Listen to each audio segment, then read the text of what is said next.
A very good morning to Dr. Victoria Jonathan. I'm Pitana Salan.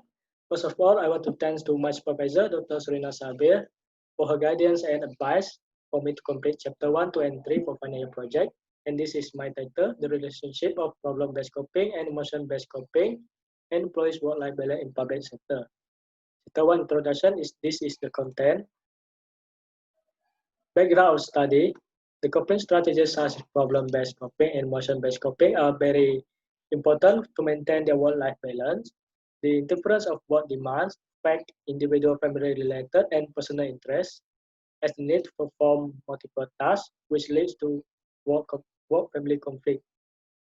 For the statement of problem, not much study has been focused in addressing the effective coping strategies towards employees' work-life balance, and there's need to have further exploration regarding the individual's coping strategies, where to guide them to have better quality of life, and also they need to have further research on how these coping strategies can affect their work-life balance. For the research objective, they have to assess the relationship of problem-based coping, and the second is to establish the relationship of emotional-based coping and employees' work-life balance. This is the research hypothesis. Conceptual framework. This is independent variable and dependent variable. Significance of study. This is to guide guidance and overview to the future researchers to do more research on coping strategies and to improve the work-life balance among employees in public sector. Second, to facilitate the employees in public sector through coping strategies to improve the work-life balance. And the third is to manage the stressor when the employees can utilize these coping strategies when they faced with difficulties. Definition of term, problem-based coping, they have conceptual definition and operational definition. Also with emotion-based coping, with the well-known authors, Lazarus and Fortman. Work-life balance.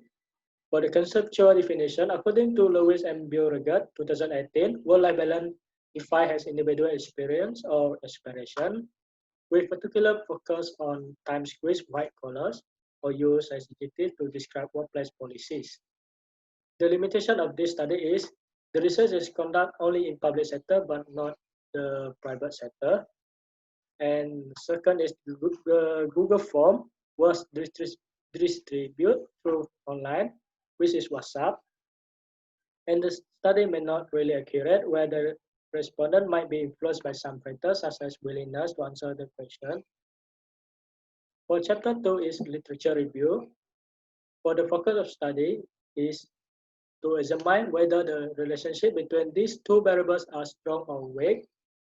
Second is to provide more understanding and insight about the practices of work-life balance. Third is to provide information on how these coping strategies can minimize the work-family conflict. And the last is to enhance knowledge regarding coping strategies for work-family enrichment.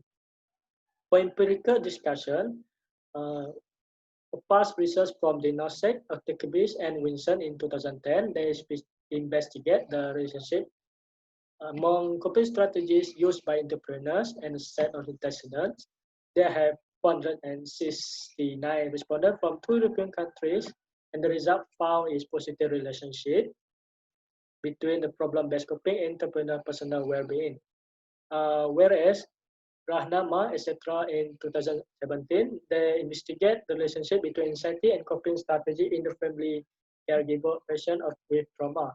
So they have 127 family caregivers with trauma, and they found that there's no relationship between anxiety and emotion coping, which means that 77.1% family caregivers apply emotion-based coping strategy to cope their situation with exposed to stress and mental exhaustion. And this is supported by Penley, Tumaka, and Webb 2002, where they state that emotion-based strategies less effective than using problem-based strategies in terms of health outcomes. For the theory that I use is role theory.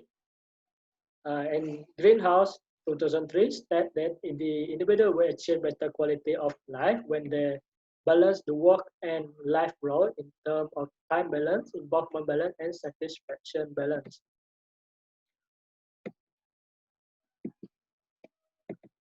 For the practical discussion, Ratanan, Mauna, Kinonan, and Ratanan in 2011, they emphasized work-family arrangement to be a proximal correlate of successful work-family coping.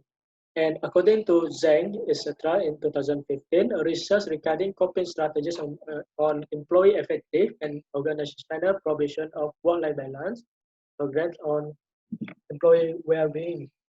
Buter and Whitty-Berman, 2008, they mentioned that such coping abilities can describe as the approach for an individual to manage stress situation.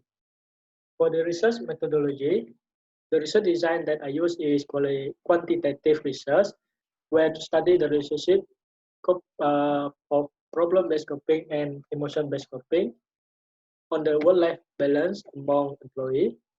This because it's easier to collect the data and save costs, to describe and test the relationship and examine the cause and effect between these two variables in the study.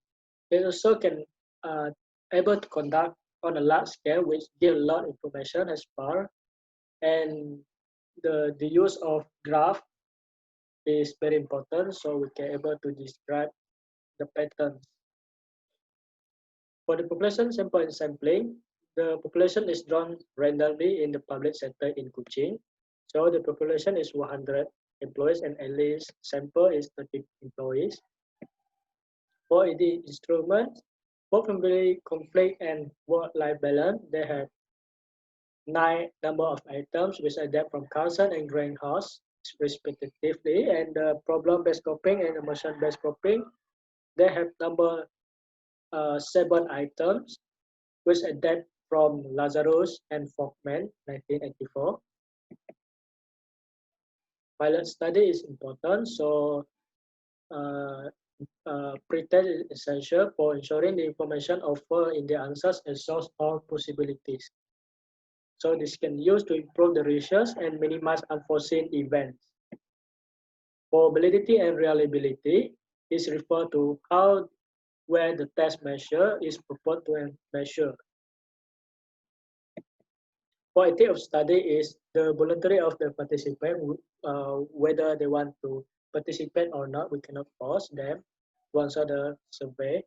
So second is short information is provided to the participants so they know the objective of our research is being conducted. And the last part is to keep their information is private and confidential. For the data procedure, they have 6 steps. Problem statement was identified and question was constructed. Then approval from faculty for distribute the questionnaire, and the third Google form was distributed through online. 4 is instruction about the research include and information is collected and analyzed by SPSS software. For the last part is data analysis procedure. They have descriptive statistic and inferential statistic. For the descriptive, the statistic is this to describe and understand the feature of specific data, where it include age, gender, year of employment, and race. And the last part is inferential statistic is to determine the relationship between problem-based coping and emotional-based coping, whether it has strong relationship with work-life balance among employees in public sector. The stronger the relationship of the two variables, the closer the Pearson correlation coefficient. So here I use Pearson correlation coefficient to test the relationship. That's all for me. Thank you.